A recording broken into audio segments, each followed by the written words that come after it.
नमस्कार दोस्तों, मैं एस्ट्रोलॉजर सचिन स्वागत और अभिनंदन करता हूं अपने सभी प्रिय दर्शकों का। कैसे हैं आप? उम्मीद करता हूं बहुत अच्छे होंगे, खुश होंगे, प्रसन्न होंगे, आनंद में होंगे। ईश्वर आपकी सभी मनोकामनाएं पूर्ण करे और आपको जीवन में खुशियां और संपन्नता देता रहे, यही हम ईश्वर से मांगते हैं और ईश्वर आपको ये प्रदान करे। आप लोग चैनल को सब्सक्राइब करें, बेल आइकन के बटन को दबाएं और फेसबुक और इंस्टाग्राम पर भी हमें फॉलो कर सकते हैं। आइए शुभारंभ करते हैं विषय का। मकर संक्रांति 2022, 14 जनवरी 2022 को मकर संक्रांति का शुभ और महान पर्व है। इस दिन यानी मकर संक्रांति के दिन ग्रहों का कुछ विचित्र कॉम्बिनेशन बन रहा है, जो त्रिग्रही कॉम्बिनेशन होगा।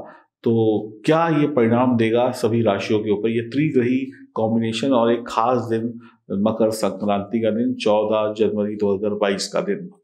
मकर संक्रांति का दिन बहुत ही शुभ है। सूर्य मकर राशि में प्रवेश करते हैं।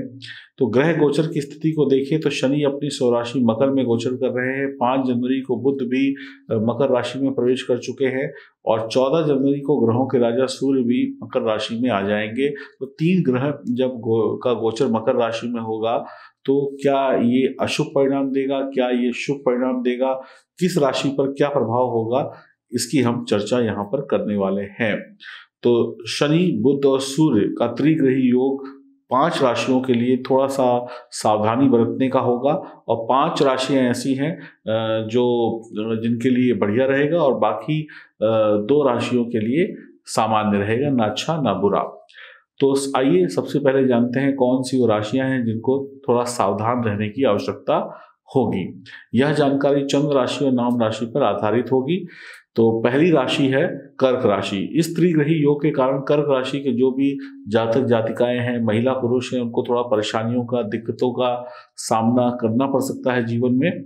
तो इस दौरान आपके जो शत्रु हैं, आपकी जो बुरी आदतें हैं, आपके जो कार्य क्षेत्र में आपके जो घर पे शत्रु हैं, वो आपको परेशान कर सकते हैं।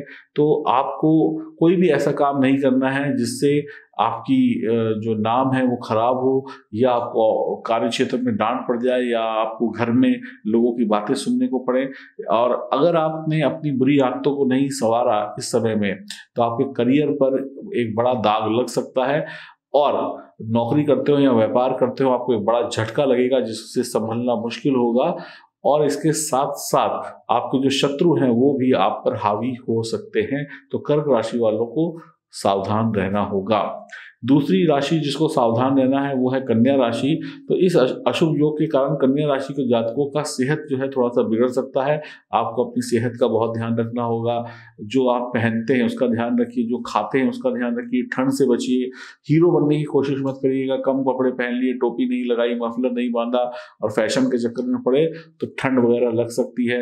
ये जो सीजन चल रहा है आपका, कोरोना की जो महामारी है फिर से फैल रही है, तो आपको इसमें विशेष सावधानी रखनी होगी। अपनी वैक्सीन वगैरह समय पर लीजिए। स्वास्थ्य के प्रति बहुत दिक्कत होने वाली है और खान पान के मामले में बहुत सावधानी रखिएगा। आर्थिक समस्या का भी सामना करना पड़ सकता है, कहीं ऐसा ना हो कि बीमारी पर बड़ा खर्चा हो जाए। तीसरी राशि जिसको सावधान रहना है वो है तुला राशि।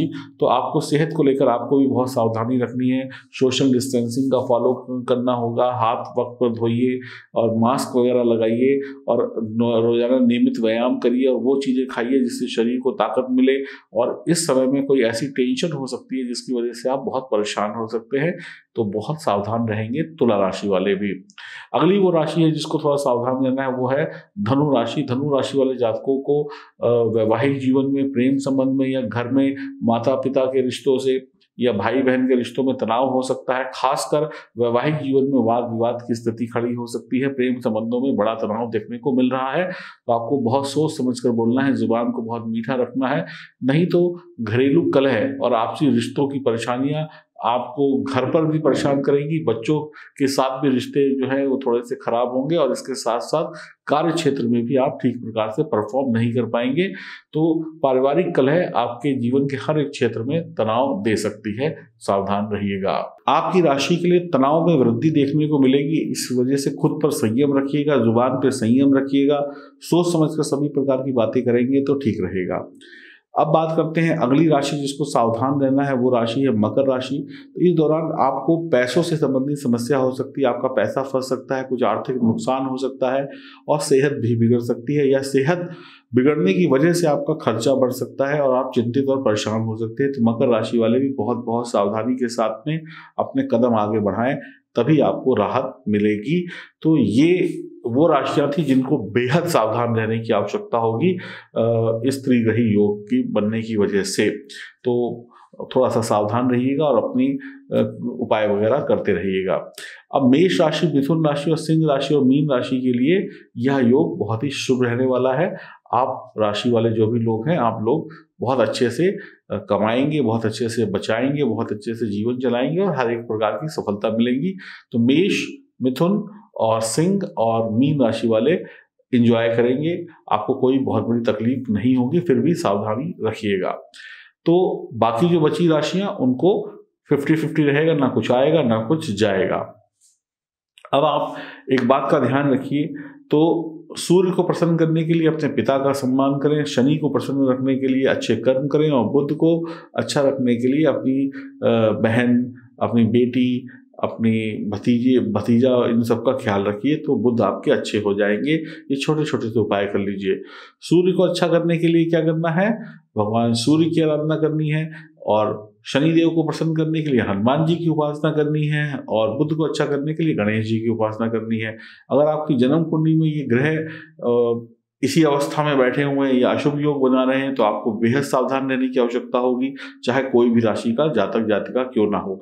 और अगर आपकी कुंडली में ये ग्रह बिल्कुल अच्छे पोजीशन में बैठे हुए हैं, तो आपको बहुत ज़्यादा चिंता करने की आवश्यकता नहीं होगी। भले ही इस समय में आपके लिए स्थितियां विपरीत क्यों ना हो, लेकिन आप जल्द ही विपरीत परिस्थितियों से लड़कर जीतकर आगे निकल जाएंगे। तो ये सब कुछ तय करता है आपकी जन्म कुंडली में ग्रहों की स्थिति और गोचर में ग्रहों की स्थिति। अगर जो आपकी जन्म कुंडली में ग्रहों की स्थिति है वो नींव है, तो ये नींव मजबूत है, तो फिर ऊपर की बिल्डिंगें मजबूत होती चली जाती हैं। अगर छोटी मोटी परेशानियां आती हैं तो उससे डरने की आवश्यकता नहीं होती है। तो उम्मीद करता हूं आप लोग बहुत बढ़िया तरीके से इस दिन को बिताएंगे, और दान पुण्य आज करना आपके लिए बहुत जरूरी है। दान पुण्य करते रहिए, जितना दान पुण्य करेंगे, जितना पवित्र जल में स्नान करेंगे, किसी नदी के पवित्र जल में अगर स्नान करेंगे उतना आपके लिए बहुत बढ़िया रहेगा। और अगर ये महामारी का टाइम है, अगर कुछ गवर्नमेंट की तरफ से रिस्ट्रिक्शंस हैं, तो नियमों का पालन करिएगा, बहुत ज़्यादा भीड़ वगैरह मत लगाइएगा, अपने घर में ही गंगा जल डाल के नहा लीजिएगा, उससे भी आपको पुण्य मिलेगा। जैसा वक्त वैसा हमको बनना पड़ेगा, और इस तरीके से भी आप अच्छे शुभ परिणाम प्राप्त कर सकते हैं। भीड़ में जाने से बचने की कोशिश करेंगे तो बेहतर रहेगा।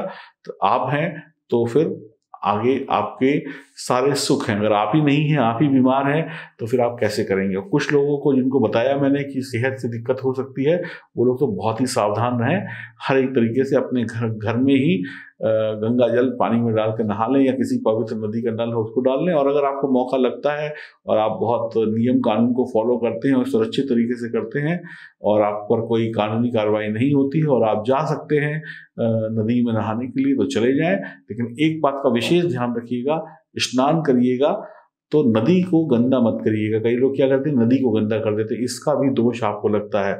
तो नदी को साफ रखिए और सुरक्षा का पूरा ध्यान रखिए। खुश रहिए, प्रसन्न रहिए, सावधानी के साथ हम सब आगे बढ़ेंगे तो खुद भी सुरक्षित रहेंगे और सभी को सुरक्षित रखेंगे। नमस्कार।